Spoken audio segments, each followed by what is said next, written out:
श्रीलक्ष्मी श्रीमहालक्ष्मी क्षीरसागर कन्यका उत्तिष्ठ हरिसंप्रीते भक्तानां भाग्यदायिनी श्रीलक्ष्मी श्रीमहालक्ष्मी क्षीरसागर कन्यका उत्तिष्ठ हरिसंप्रीते भक्तानां भाग्यदायिनी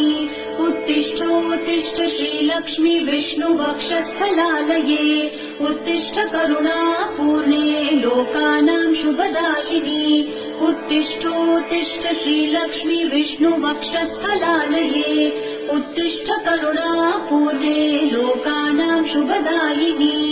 श्रीपद्ममध्यवसिते वरपद्मनेत्रे श्रीपद्महस्तचिरपूजित पद्मपादे श्रीपद्मजात जननी शुभपद्मवक्त्रे श्रीलक्ष्मी भक्तवरदे तव सुप्रभातम् श्रीपद्ममध्यवसिते वरपद्मने